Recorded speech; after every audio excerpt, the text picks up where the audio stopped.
Bonjour à tous, à la une du 13h sur Canal 2 International.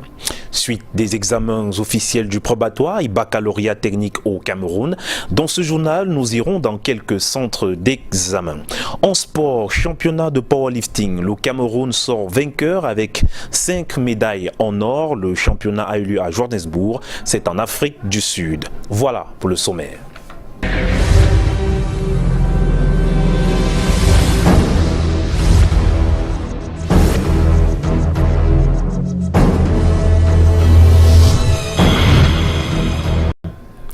Bienvenue à tous. Ouvrons ce journal avec notre chiffre du jour qui est 6000. Ce chiffre représente les 6000 km de câbles de fibre optique transportés par le CS Recorder. Ce bateau câblier a été accueilli hier à Kribi. Une cérémonie officielle de pose du premier mètre de fibre optique a eu lieu en présence du ministre des Postes et Télécommunications. Il s'agit d'un gigantesque câble de 32 terabits de capacité qui permettra de moderniser le réseau large bande Internet actuellement instable au Cameroun et de revoir la hausse des capacités Internet. Ce projet est le premier système de câble sous-marin à fibre optique à connecter directement l'Afrique et l'Amérique du Sud. Poursuivons ce journal avec cette note. Une conférence sous-régionale sur le développement de l'économie numérique se tient depuis ce matin à Yaoundé. Pendant 3 jours, les participants vont réfléchir autour du thème économie numérique en Afrique centrale et état des lieux et défis dans un monde globalisé. Il sera question de voir comment l'économie numérique peut booster le développement de la sous-région Afrique centrale. Prennent part à ces travaux les ministres en charge du numérique, les régulateurs, les professionnels du secteur et les experts internationaux. Je vous le parlais tout à l'heure en titre des examens au Cameroun, démarrage de l'examen de probatoire technique dans la ville d'Ambam ce matin. Quelques absents signalés, mais les encadreurs et les candidats rassurent que jusqu'ici, tout se passe plutôt bien. Monina Aussi et Narcisse Senama. Ils sont au total 123 candidats à prendre part au probatoire technique qui se déroule depuis ce mercredi matin au lycée technique d'Ambam. Les candidats viennent essentiellement du lycée technique de Olamze et du lycée technique d'Ambam. Il est à noter que le lycée technique d'Ambam est le seul centre d'examen du département de la vallée du Thème. Et depuis le début des épreuves, tout semble bien se passer. L'examen se déroule dans de bonnes conditions. Nous avons fouillé tous les candidats à l'entrée du centre, du sous-centre et également à l'entrée des salles. Nous n'avons rencontré aucun problème, mais nous restons vigilants. Mais également, beaucoup de vigilance de la part des encadreurs. Nous devons recevoir 101 candidats. Et sur les 101 candidats, 3 ont été absents. Et les 101 candidats ont regroupé 2 centres d'inscription. Il y a le lycée technique de Lamze et puis le lycée technique d'Ambam. Après les premières épreuves, les candidats donnent leur première réaction. On venait juste de passer à l'épreuve de français. C'était vraiment abordable. J'espère que ça pourra se dérouler dans de bonnes conditions. Pour la première épreuve, c'était facile, c'était abordable. En fait, pour le moment, je ne sais pas encore parce que le français, pour moi, c'est pas toujours difficile. On attend le reste. Le démarrage des épreuves techniques a été lancé il y a 11 jours sur l'ensemble du territoire national. La journée mondiale de la biodiversité, une journée qui a permis aux uns et aux autres de s'engager pour la protection des espèces rares et espèces en voie de disparition. À l'occasion de cette journée, Christian Akam a rencontré quelques experts pour nous. Reportage. Des experts affirment que c'est grâce aux effets de la biodiversité que les 2 tiers de la surface du globe sont modifiés. Si aucune cérémonie commémorative de la journée mondiale de la biodiversité n'est pas organisée à Douala par exemple, quelques environnementalistes ont néanmoins donné leurs appréciations. Votre question tombe à pic au moment où on n'a jamais parlé des impacts des activités de Boko Haram, aujourd'hui de la crise anglophone sur la biodiversité. Il faut savoir que le braconnage est une activité illicite qui finance le terrorisme. Et vous savez très bien qu'avant que les activités de Boko Haram ne déclenchent à l'extrême nord, il y a eu une activité de braconnage sur les éléphants. Il y a les cornes d'éléphants, il y a des éléphants qui ont été tués de façon massive. Et ces cornes ont été transportés et vendus pour financer ces activités-là. Faute de moyens, disent-ils, c'est la sensibilisation qui reste leur moyen d'expression. Nous essayons de sensibiliser les populations parce qu'il faut dire que le 6 novembre a été choisi par la communauté internationale pour sensibiliser les peuples par rapport aux impacts négatifs de la guerre sur l'environnement, particulièrement sur la nature. Nous faisons que les sensibilisations, nous n'avons pas, nous les militants écologistes engagés, nous n'avons pas assez de moyens pour aller protéger par exemple ces zones. Une attention particulière devrait être portée sur ce sujet pour en limiter les effets au moins dont certains ne se sentent pas encore avec acuité sur nos populations. Prenons ces notes avant de poursuivre le journal à Yaoundé. Une centaine de magistrats et autres auxiliaires de justice d'Afrique et d'ailleurs sont à l'école des nouveaux tests sur la médiation et l'arbitrage du système OHADA depuis ce jour. Ceci à la faveur d'un colloque international qui s'ouvre ce mercredi à Yaoundé sous la présidence du ministre d'État, ministre de la Justice, garde des Sceaux, Laurent Esso. Ce colloque a donc pour objectif de faire comprendre aux participants les nouveaux tests relatifs à l'arbitrage et à la médiation que le Conseil des ministres de l'OHADA à Conakry, a adopté à Conakry en novembre dernier et est entré en vigueur depuis le 15 mars 2018. On va donc poursuivre ce journal à Yaoundé. On retrouve tout de suite Delphine Fonko-Téné. Bon après-midi à vous Delphine. C'est un bon après-midi, mais... ONU Habitat et le gouvernement camerounais viennent d'organiser un petit déjeuner de l'habitat. Objectif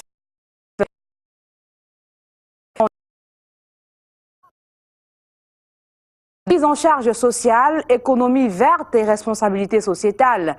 Au sorti de cette audience, le secrétaire général de l'habitat et du développement urbain s'est exprimé à la presse. Il revient sur le sens de ce petit déjeuner. Il est au micro de Rodrigue Tanguay et Samuel Bonis.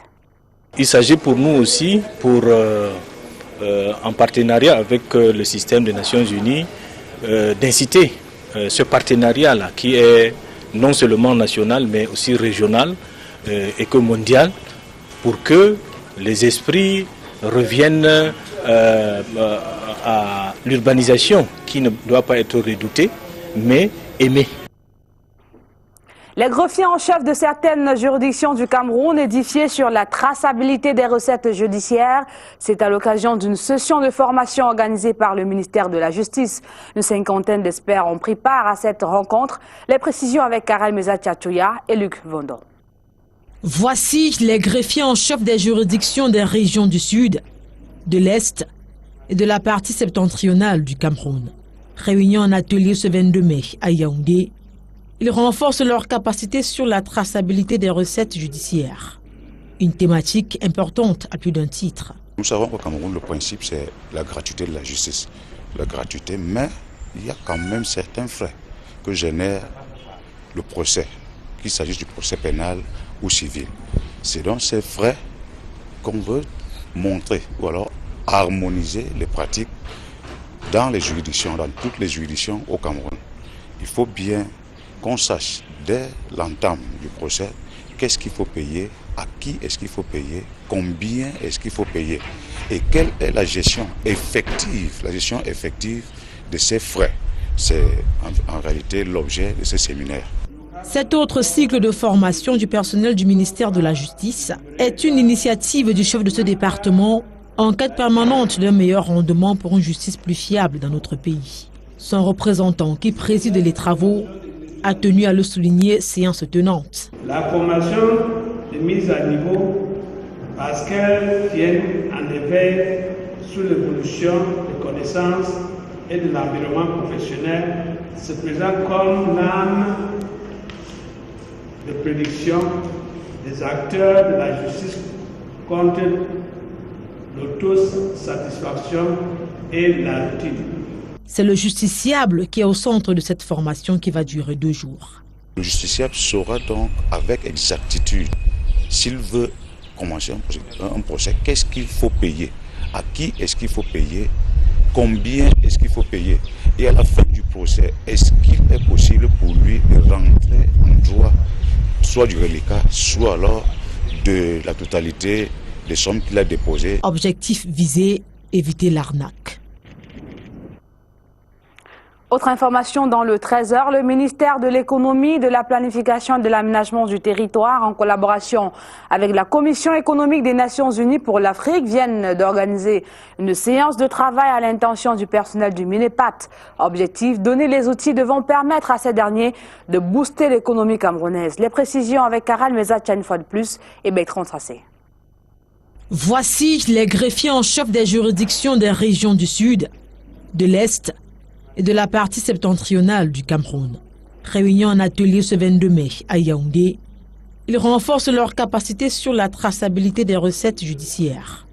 Une thématique importante à plus d'un titre. Nous savons qu'au Cameroun, le principe, c'est la gratuité de la justice. La gratuité, mais il y a quand même certains frais que génère le procès, qu'il s'agisse du procès pénal ou civil. C'est donc ces frais qu'on veut montrer, ou alors harmoniser les pratiques dans les juridictions, dans toutes les juridictions au Cameroun. Il faut bien qu'on sache dès l'entame du procès qu'est-ce qu'il faut payer, à qui est-ce qu'il faut payer, combien est-ce qu'il faut payer et quelle est la gestion effective de ces frais. C'est en réalité l'objet de ce séminaire.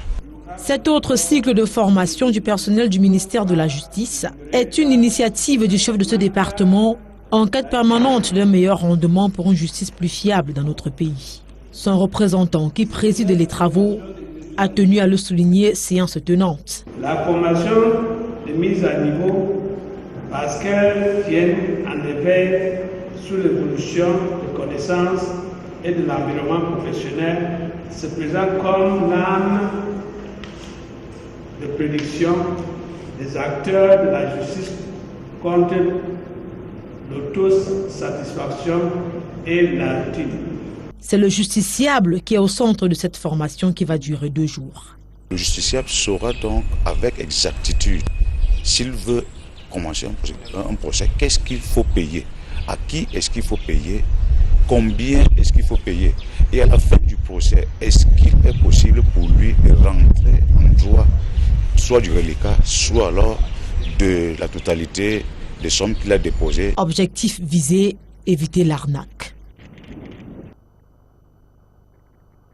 Toutes nos excuses pour cet élément. Nous reviendrons peut-être avant la fin de ce journal sur la formation organisée à l'intention du personnel du Minepat. Mais avant, on reparle de la fête nationale de l'unité et direction Bankomo dans la Mefou et à Comores, où la célébration du 20 mai était marquée par l'installation des membres du bureau exécutif du Conseil national de la jeunesse, antenne communale de cet arrondissement. Les précisions dans cet élément réalisé avec le concours de Bertrand Tassé. À Mbankomo, dans la Mefou à Comores, région du centre, la parade du 20 mai s'ouvre par le défilé militaire. La gendarmerie nationale donne le la, suivi des anciens combattants, la police et les eaux et forêts. Ce carré spécial constitué de drapeaux, effigie du chef de l'État et cette étoile symbole d'unité annonce les couleurs du défilé civil. La jeunesse de Mbankomo dit oui au Cameroun démocratique et uni dans sa diversité. Elle le démontre d'ailleurs à travers ce carré spécial. La vingtaine d'élèves des écoles publiques et privées qui représentent l'éducation de base de cet arrondissement chantent la paix et l'unité au Cameroun.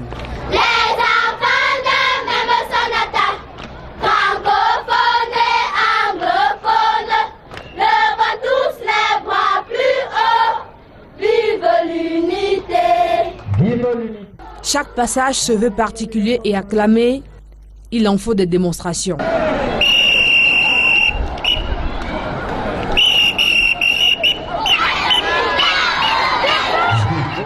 Le secondaire enchaîne avec une dizaine de lycées et collèges d'enseignement général et technique, notamment le CETIC de Biane et de Meufomont. Je dois relever que civils et militaires nous ont servi une parade assez émouvante. Une parade assez émouvante qui traduit à suffire le vivre ensemble dans l'arrondissement de Mbankomo. Les populations soutiennent et soutiendront toujours le président de la République dans son grand chantier pour un Cameroun stable, indivisible et prospère. La célébration du 20 mai à Mbankomo est également l'occasion pour le sous-préfet d'installer les membres du bureau exécutif du Conseil national de la jeunesse, antenne communale de Mbankomo. L'administrateur civil principal invite ces derniers à œuvrer pour la jeunesse. Prenez toutes les dispositions, encadrez la jeunesse qui de temps en temps s'égare. La 46e fête nationale de l'unité à Mbankomo est en outre marquée par la remise des médailles à une quinzaine de citoyens. Et pour arroser ces distinctions, les artistes donnent de leur voix. Revenons donc sur cette séance de travail organisée à l'intention du personnel du MINEPAT, organisée, n'est-ce pas, par le ministère de l'Économie, de la Planification et de l'Aménagement du Territoire en collaboration avec la Commission économique des Nations Unies. Objectif, donner les outils devant permettre à cette dernière de booster l'économie camerounaise. Les détails avec Karel Mezatiachoya et Bertrand Tassé. Le Cameroun, comme les autres pays de la sous-région Afrique centrale, s'est doté de projets dans un horizon de 15 à 20 ans pour booster la croissance économique pour un développement durable. Pour cela, il faut avoir des stratégies et des outils qui permettront d'atteindre les objectifs. L'atelier qu'organise la Commission économique d'Afrique vise justement à permettre aux administrations impliquées, notamment le ministère en charge de l'économie, de disposer des outils de planification appropriés et les intégrer. La Commission économique d'Afrique vient avec des outils qui sont élaborés en leur sein pour permettre aux pays de la CEMAC de pouvoir tenir compte de ces objectifs de développement afin que les différents objectifs macroéconomiques, que ce soit la croissance économique, que ce soit les objectifs en termes d'emploi soient atteints. Peut-être que ce que je vais dire en particulier en ce qui concerne la dimension emploi, nous avons accueilli très favorablement l'appui de la CEA pour pouvoir intégrer la dimension emploi dans les simulations des politiques publiques. Donc cet atelier permet effectivement de voir les gaps et d'améliorer les outils pour doter les économies d'outils qui leur permettent d'effectivement mettre en œuvre leur stratégie de diversification, leur stratégie qui permettent l'accélération de leur processus de transformation structurelle. Ainsi, le Cameroun pourra bien cadrer sa planification économique. Les collectivités territoriales de la région de l'extrême nord doivent se mettre en situation de résilience pour relever le défi de développement. Le message leur a été porté par le ministre en charge de la décentralisation et du développement local en présence de deux importants chefs de mission diplomatiques accrédités au Cameroun, partenaires financiers Arnaud Guefak, Aminou Aliou. Sur la table d'honneur, une dizaine de têtes pour autant d'institutions en symbiose au nom de la décentralisation et du développement local. Le cercle municipal de Marois abrite là le lancement de l'atelier de renforcement des capacités pour la résilience des collectivités territoriales décentralisées de la région de l'extrême nord. Déclenchement qui aboutira à un appui considérable. Nous apportons un appui humanitaire, si on peut dire. Nous avons beaucoup de populations qui ont été déplacées. À l'interne, nous avons accueilli beaucoup d'étrangers ici. Nous avons pris du retard en matière de développement en raison de l'insécurité. Et donc, il faut un appui au plan sanitaire, au plan éducatif, au plan des infrastructures. Et pour ce faire, la résilience est convoquée. Les acteurs mis à l'école pour intégrer l'idée d'une décentralisation basée sur le bien-être des populations. Soutien des bailleurs de fonds et autres partenaires financiers acquis. Nous continuerons à travailler comme nous le faisons pour aider les élus locaux, les magistrats municipaux à améliorer la résilience des populations. Donc c'est tout à fait un engagement dans la durée. Les maires constitués en acteurs majeurs sont venus avec beaucoup d'espoir sur ce conclave sauveur. Nous sommes convaincus que les attentes des uns et des autres seront atteintes. Et à travers donc, ces séminaires, les uns et les autres vont bien évidemment se compléter. Donc en clair, pour moi, c'est un acte louable qui consiste à accompagner les collectivités territoriales dans leur dans leurs tâches. C'est véritablement l'ère de la vraie décentralisation à la camerounaise qui s'ouvre. La suite du 13h, c'est en sport. On parle du Tour cyclisme du Cameroun. C'est avec vous, Adouala Junior Ossan. Effectivement, Delphine Fonko, on parle du Tour cyclisme. La petite reine camerounaise reprend du service dès ce samedi avec le premier coup de pédale de la 15e édition du Tour cyclisme international. Une soixantaine de cyclistes de différents pays ont confirmé leur participation. Plus de détails avec Alex Lembe. 15e Tour cycliste international du Cameroun. Le premier coup de pédale sera effectivement donné le 26 mai prochain à Pouma. Cette 15e édition, c'est 8 étapes pour une semaine de course sur du plat et des montagnes entre 4 régions du pays, notamment le centre, le littoral, l'ouest et le sud-ouest.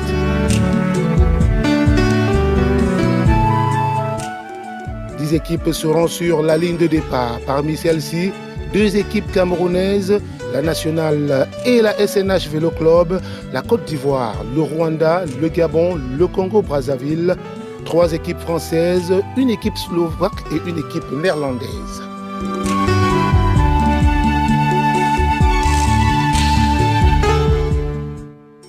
L'Union cycliste internationale, entendue UCI, a désigné le Belge Jean-Pierre Coppenol comme président du jury du collège des commissaires de course depuis le 27 avril dernier.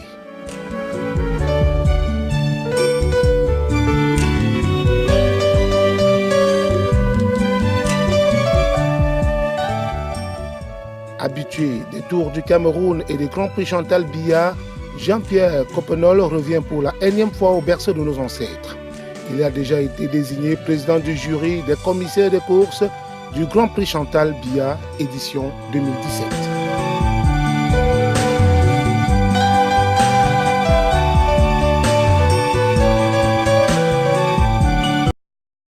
Et on reste en sport pour parler du powerlifting, championnat qui s'est déroulé du côté de Johannesburg en Afrique du Sud.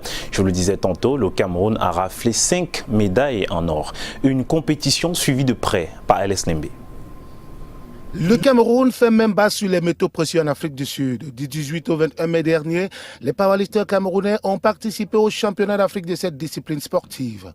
Audrey Abouémé, championne d'Afrique toute catégorie et double record woman d'Afrique, ainsi que ses 2 coéquipières, notamment Emerence Fofé et Salamatou Bouba, qui représentaient le Cameroun dans les catégories des moins de 84 kg, plus de 84 kg et dans les moins de 72 kg, ont confirmé tout le bien que l'on a souvent pensé d'elle en s'arrogeant pour Abouémé une médaille en or et un grand prix avec en prime 2 records africains battus pour la circonstance dans les épreuves de flexion de jambes et soulevé de terre, avec des charges respectives de 207 kg et 192,5 kg.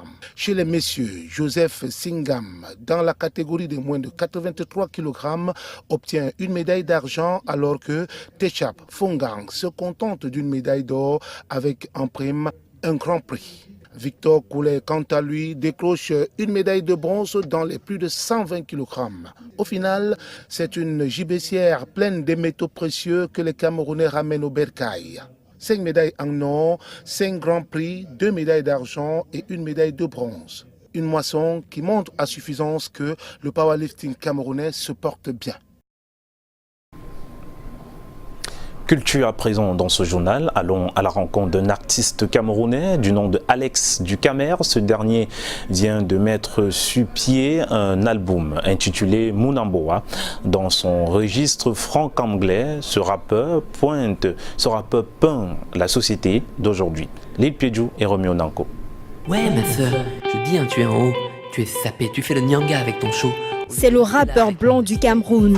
Sa particularité, le camfranglais, une langue adoptée par la jeunesse camerounaise. Lui, c'est Alex Ducamer. Il vient de présenter au public de Douala son album de 13 titres intitulé Munamboa, l'enfant du pays. Voilà, c'était important pour moi de faire découvrir cet album et puis de communier avec le public, donc je suis très content et impatient faire d'autres scènes comme celle-ci. Pour matérialiser cette richesse linguistique camerounaise, Alex Ducamer a bénéficié du génie de Sadrak, rappeur de Négrissime. Un jeu de mots bien apprécié.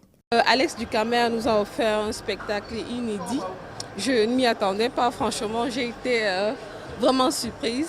Chapeau à l'artiste et qu'il continue dans la même lancée. C'était super, très bien.